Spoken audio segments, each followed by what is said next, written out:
میں پاکستان ایئرپورٹ سے احرام باندھا، جہاز میں اعلان ہوا کہ ہم ابھی میقات کے ہمیں داخل ہو گئے ہیں، میں نے نیت کی ٹھیک ہو گیا آپ کو عمرہ۔ میت کی چارپائی کے نیچے لوگ دانے رکھتے ہیں، کیا مردہ کھائے گا وہ دانے؟ نہ، آخر کیوں رکھتے ہیں؟ وجہ بھی تو ہو نا۔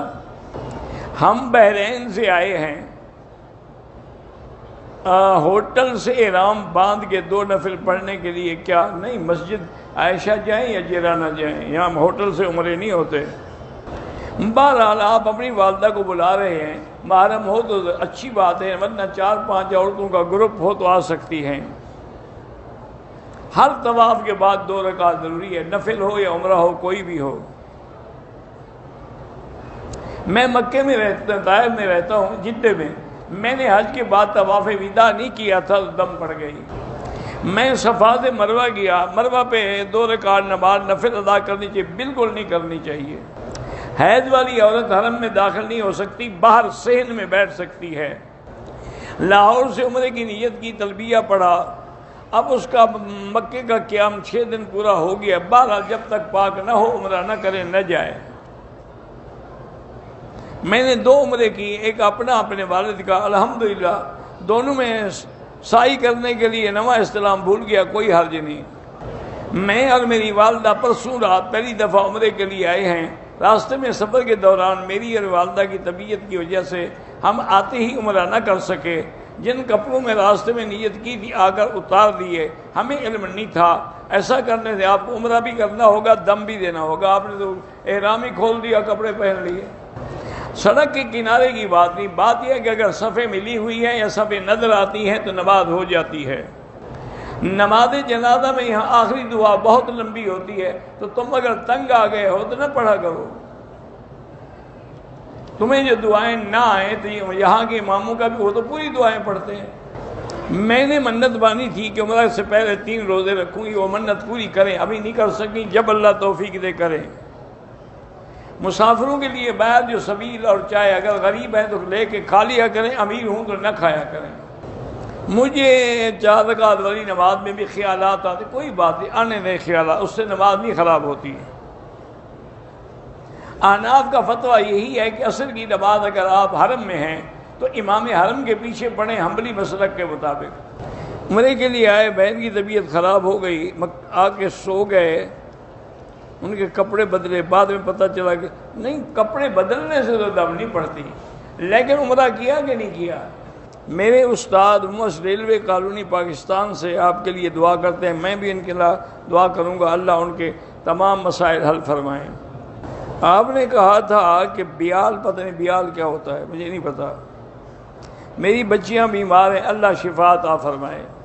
رخصتی سے پہلے اگر طلاق ہو جائے، طلاق ہو جاتی ہے، لیکن دوبارہ نکاح کرنے کے لیے نکاح ہو چکا تھا تو عدت گزارے گی۔ ایک گردہ جو ہے وہ کام نہیں کرتا، دوسرے گردے سے بھی تھوڑا سا کٹا ہے، کینسر کی وجہ سے بلڈ پریشر، شوگر بھی ہے، اللہ آپ کو شفا عطا فرمائے۔ وہی آیت جو ہے نا وہ زیادہ سے زیادہ تلاوت کریں اور پانی پہ دم کریں، لیس لہا من دون اللہ کاشفہ، اللہ کے علاوہ کوئی نہیں ان بیماریوں کو ٹال سکے۔ عورت اپنے سر کے بال کاٹ سکتی، جبکہ عورت سر کا پردہ کرتی ہے، گھریلو کاموں کی وجہ سے، نہانے میں لمبے بالوں کی وجہ سے دشواری ہوتی ہے، جس کے باعث وہ صرف لمبائی کو چھوٹا کرنا وہ منع ہے شریعت میں، البتہ احرام کے بعد اپنے بال کاٹ سکتی ہے۔ 11 بجے تک نوافل پڑھتی ہوں، 10 بجے سے اس کی نیت جاننا، وہ نفل ہی ہے، بس جو کرتی ہیں آپ وہ نفل ہے۔ اگر میاں بیوی اپنے گھر میں جماعت کریں تو اذان دینی ہو کوئی ضروری نہیں ہے، اگر اذان کی آواز وہاں پہنچتی ہے تو ضروری نہیں ہے، نہیں پہنچتی تو دے سکتے ہیں، تکبیر بھی کہہ سکتے ہیں۔ بہرحال گزارش یہ ہے کہ تفہیم القرآن بھی ایک اچھی تفسیر ہے، لیکن مولانا مودودی صاحب رحمۃ اللہ علیہ سے اس میں کافی غلطیاں ہوئی ہیں، لہذا میرا مشورہ یہ ہے کہ آپ معارف القرآن کو سامنے رکھیں، یا حضرت تقی عثمانی صاحب نے جو قرآن کا لفظی ترجمہ لکھا ہے نا اس کو سامنے رکھیں۔ کہتے ہیں کہ میں حافظ قرآن ہوں، عالم بننا چاہتا ہوں، ماں باپ غریب ہیں، تو دینی مدرسے میں تو کچھ خرچ ہی نہیں ہوتا، وہ کھانا پانی بھی وہی دیتے ہیں، تو تم غریب ہو یا امیر ہو کیا فرق پڑتا ہے۔ اگر کسی عورت نے فرض نماز پڑھ لی، بچہ رو رہا تھا، پہلے اس کو دودھ پلایا، بعد میں سنتیں پڑھی، ٹھیک ہے، کوئی بات نہیں، نماز دوبارہ نہیں لوٹائیں گے، اس کی نماز ٹھیک ہے۔ اگر ایک عورت 1.5 مہینے سے اس کو حمل ہے، کیا وہ اس کا اسقاط کرا سکتی ہے؟ اسقاط کرانا بہرحال بغیر عذر کے حرام ہے۔ اگر چند مسلمان لیڈی ڈاکٹر کہیں کہ ضروری ہے تو پھر کرا سکتی ہے۔ کہ عشق کا لفظ استعمال کر سکتے ہیں، کر سکتے ہیں، کیونکہ ہر زبان میں اپنا اپنا معنی ہوتا ہے۔ ہمیں اللہ سے محبت ہے، ہمیں اللہ سے عشق ہے۔ بہرحال یعنی حضور پاک صلی اللہ علیہ وسلم جب پیشاب فرماتے تھے تو استنجا بھی کرتے اور احتیاطاً وہاں تھوڑے سے پانی کو بھی چھینٹے مار دیتے تاکہ وہم نہ رہے، اور اس کے بعد وضو فرماتے۔ ٹھیک ہے، حکم بھی یہی ہے۔ کہتے ہیں کہ میں نے پوچھا کہ نماز میں مجھے شیطانی وسوسہ آتا ہے کہ پیشاب کے قطرے ہیں، انہوں نے کہا شیطان کا خیال ہے تاکہ وہ یہ سمجھے کہ وضو ٹوٹ گیا ہے، تو جب وضو کرو یا استنجا کرو تو اپنے شرمگاہ پہ پانی اچھی طرح چھڑک دیا کرو تاکہ کوئی قطرہ ہو تو وہ بھی نکل جائے۔ بیوی کے انتقال کے بعد شوہر حق المہر کس طرح ادا کرے؟ اگر زندگی میں نہیں دی تو مرنے کے بعد اس کے وارثوں کو دے۔ صلی اللہ علیہ وسلم کا معنی یہ ہے کہ اللہ تبارک و تعالیٰ کا جس پہ درود و سلام ہو۔ علامہ اقبال نے 1 کروڑ درود پڑھا تھا، اللہ عالم پڑھا تھا، اور کون سا پڑھا تھا پتہ نہیں۔ تبلیغ میں گئے، سفر پر جاتے، وہاں پر 5 پیر یا غیر مقلدین کی مسجد کے علاوہ دوسرا پتہ نہیں کہ بہرحال نماز پڑھ لیا کرو۔ بہرحال بلی اگر پیشاب کرے تو ناپاک ہے، دھونا چاہیے۔ مولانا محمد معاویہ آپ نے سلام کہا ہے، وعلیکم السلام۔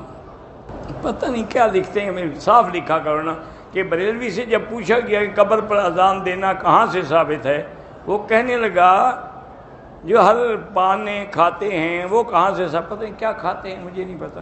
بہرحال قبر پہ اذان دینا بدعت ہے۔ اذان کے وقت اگر عورت کے سر پہ دوپٹہ نہ ہو کوئی گناہ نہیں۔ عورت اگر زبانی تلاوت کری یا ننگے سر وہ بھی جائز ہے، لیکن کپڑا ہو تو ادب ہے۔ میرے بڑے بھائی جھگڑتے ہیں، اللہ ان کو ہدایت دے۔ کعبے پر کوئی نام لکھنا جائز نہیں ہے۔ میرے بیٹے 10 پارے پڑھے، آگے نہیں پڑھتا، اللہ ہدایت دے۔ جس پر قرضہ ہے وہ استغفار زیادہ پڑھے۔ برمنگم سے جن دوستوں نے سلام کہا ہے، وعلیہ السلام ورحمۃ اللہ وبرکاتہ۔ بہرحال جو بھی بریلوی ہو یا کوئی ہو، اگر وہ اہل بدعت ہیں، یعنی اذان سے پہلے صلاۃ والسلام پڑھتے ہیں، نماز کے بعد کھڑے ہو کے صلاۃ والسلام، دلیل ہے کہ اہل بدعت، ان کے پیچھے نماز نہیں ہوتی۔ میرے میاں باہر ہوتے ہیں، صبر کے لیے ایک تو اللہ کا ذکر کریں، دوسرا ٹھنڈی چیزیں استعمال کریں۔